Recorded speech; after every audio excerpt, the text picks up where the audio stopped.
A teacher stepped onto the stage while Simon Cowell stopped the show. The theater fell silent. No one knew what was happening.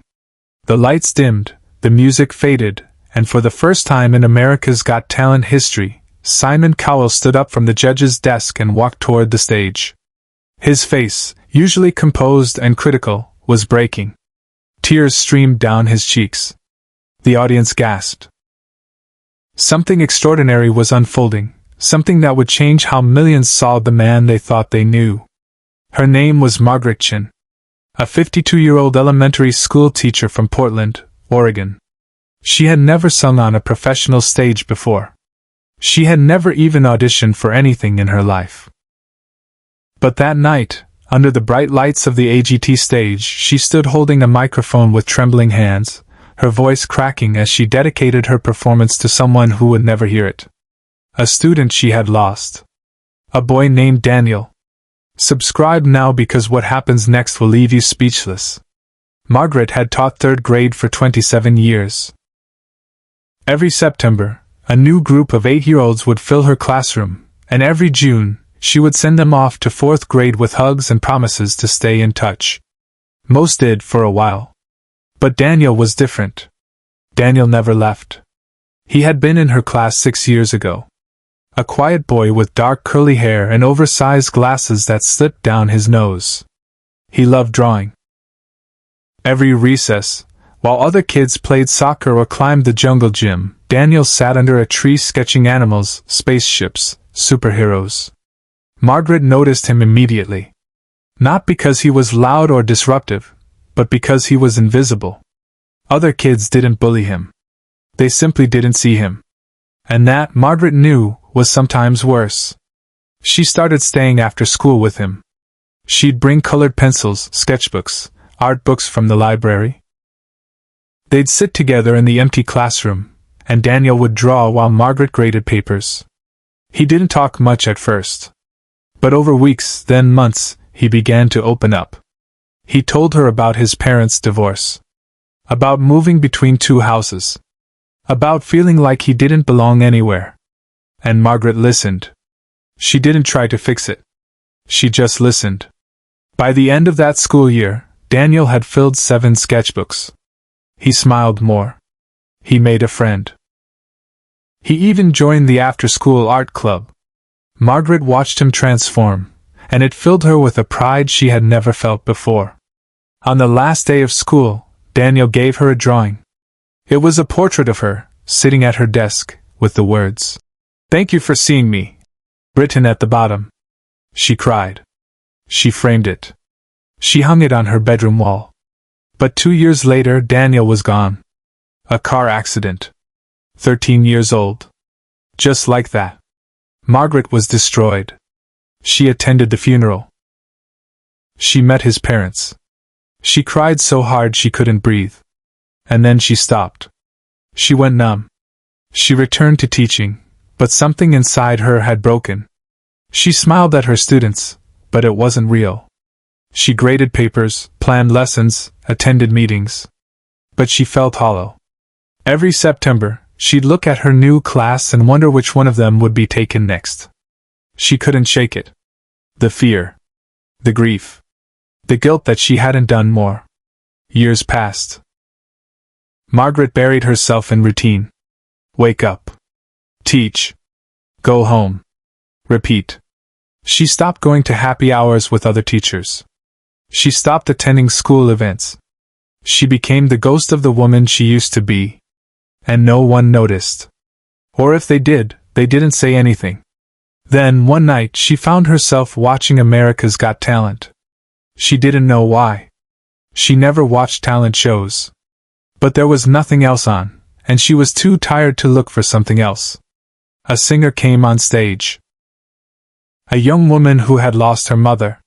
She sang a song her mother loved, and when she finished, Simon Cowell stood up and pressed the golden buzzer. Confetti fell. The woman cried. The audience cheered.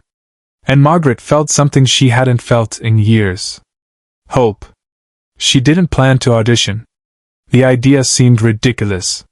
She wasn't a singer. She was a teacher. A grieving, middle-aged woman who hadn't performed in front of anyone since a school talent show in 1987. But the thought wouldn't leave her. What if she could honor Daniel? What if she could sing for him, the way that woman sang for her mother? What if, just once, she could do something that mattered? So she did it. She filled out the online application. She recorded a video of herself singing in her living room. Her voice was shaky, imperfect, raw. But it was real. And somehow, impossibly, she got a call back.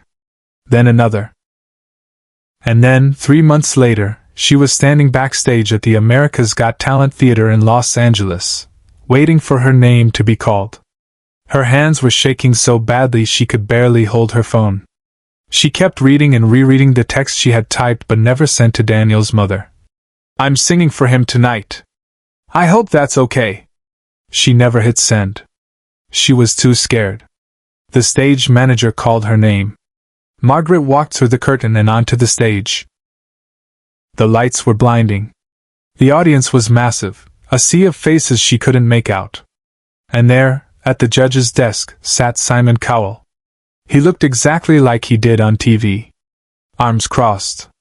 Expression neutral. Unreadable. "Hello?" Simon said, his British accent cutting through the silence. "What's your name?" "Margaret," she said. Her voice was barely audible. "And what do you do, Margaret?" "I'm a teacher." "A teacher," Simon repeated, nodding slowly. "And have you ever performed before?" "No." "No?" Simon raised an eyebrow. "Then why are you here?" Margaret hesitated. She looked down at the microphone in her hands. She thought about Daniel. About his drawing. About the way he used to smile when she'd bring him new sketchbooks. And she decided to tell the truth. "I'm here because I lost someone," she said. Her voice cracked. "A student. His name was Daniel. He was 13 when he died. And I never got to tell him how much he changed my life. So I'm going to sing for him. I'm going to sing the song he loved. And I hope, wherever he is, he hears it." The theater went silent. Simon's expression shifted. His arms uncrossed. He leaned forward slightly, his eyes locked on Margaret. "What song?" Simon asked quietly. "Somewhere Over the Rainbow," Margaret said. Simon nodded. He didn't smile. He didn't say anything else. He just nodded. And the music began. Margaret closed her eyes and started to sing. Her voice was soft at first, trembling, unsure. But as the melody unfolded, something inside her broke open. She wasn't singing for the judges. She wasn't singing for the audience. She was singing for Daniel.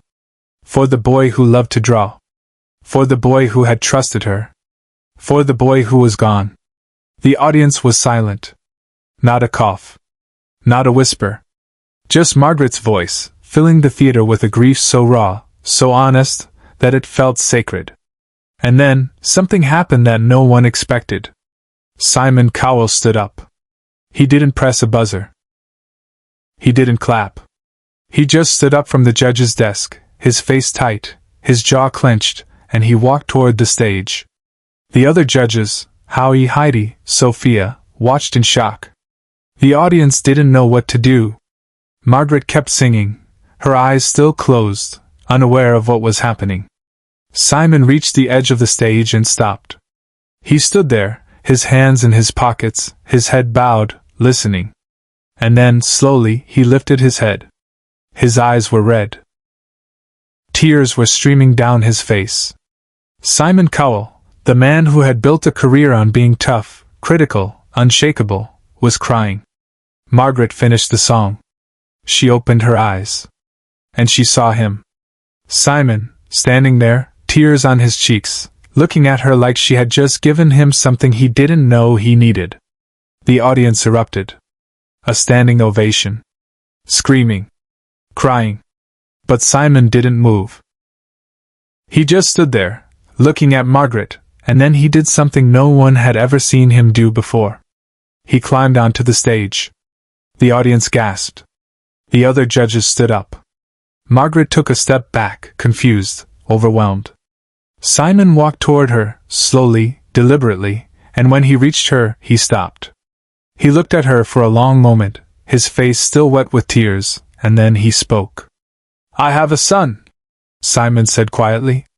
His voice was thick, strained. "His name is Eric. He's 10 years old. And I am terrified every single day that I'm not doing enough for him. That I'm not seeing him. That I'm missing something. And what you just did, what you just gave that boy. I hope to God I can do that for my son." Margaret's breath caught. She didn't know what to say. Simon reached into his jacket pocket and pulled out a folded piece of paper. He handed it to her. "Read it later," he said. "But I want you to know, you didn't fail him. You saved him. Even if it was just for a little while." Margaret took the paper with shaking hands. Simon nodded once, then turned and walked back to the judge's desk. The audience was in tears. Howie, Heidi, and Sophia were all standing, clapping, wiping their eyes. And then, without a word, Simon pressed the golden buzzer. Confetti fell from the ceiling. Golden light flooded the stage. Margaret stood there, sobbing, holding the piece of paper Simon had given her, unable to process what had just happened. Later, backstage, after the cameras stopped rolling, Margaret unfolded the paper. It was a handwritten note from Simon. It read, "Thank you for reminding me why we do this. Not for the spectacle. Not for the ratings. But for the moments that matter. You honored a life tonight. And you changed mine. Simon. Share this story if you believe in the power of music, memory, and love. Subscribe so you never miss moments like this." Margaret never made it past the semifinals. But it didn't matter. She had done what she came to do. She had sung for Daniel. And in doing so, she had reminded Simon Cowell, and millions of people watching, that behind every performance is a human story. And sometimes, those stories are the only things that matter. Simon later said in an interview that Margaret's audition was the one that stayed with him the longest. Not because of her voice, though it was beautiful. But because she reminded him of something he had forgotten. That the best performances aren't about perfection. They're about truth. And truth, no matter how painful, is always worth hearing. Margaret returned to Portland. She went back to teaching. But she was different now. Lighter. She started an after-school program for kids who felt invisible. She called it the Daniel Project. And every year, on the anniversary of his death, she sings "Somewhere Over the Rainbow" in her classroom. Not for an audience. Not for a prize. Just for him. And somewhere, in the back of her mind, she can still see Simon Cowell standing at the edge of that stage, tears on his face, reminding her that even in grief, there is grace. But the story didn't end there. 3 months after her audition aired, Margaret received a package at her school. No return address. Just her name, written in careful handwriting. Inside was a leather-bound sketchbook. Expensive. The kind artists dream of owning. And tucked inside the first page was a note. "For your students. So they never stop drawing. So they never feel invisible. SC." Margaret stood in her empty classroom, holding the sketchbook, and cried. Not the hollow, desperate tears she had cried for years. But tears of release. Of healing. Because she finally understood what Daniel had been trying to tell her all along. That she had seen him. That she had mattered. And that sometimes, the greatest gift you can give someone is simply to witness their existence. She placed the sketchbook on her desk, right next to Daniel's framed drawing. And the next day, when her students arrived, she told them a story. About a boy who loved to draw. About a teacher who loved him. And about a moment on a stage in Los Angeles where grief turned into something bigger than pain. It turned into purpose. One of her students, a quiet girl named Lily who always sat in the back, raised her hand. "Miss Chen," she said softly, "can I draw in that book?" Margaret smiled. The first real smile she had given in years. "Yes," she said. That's exactly what it's for. And as Lily picked up a pencil and began to sketch, Margaret looked out the window and whispered 2 words she hadn't been able to say in years. Thank you? Thank you, Daniel, for trusting her. Thank you, Simon, for seeing her. And thank you to everyone who believes that even the smallest acts of kindness can change a life. If this story moved you, subscribe and share it. Because stories like this deserve to be remembered. And people like Margaret and Daniel deserve to be seen.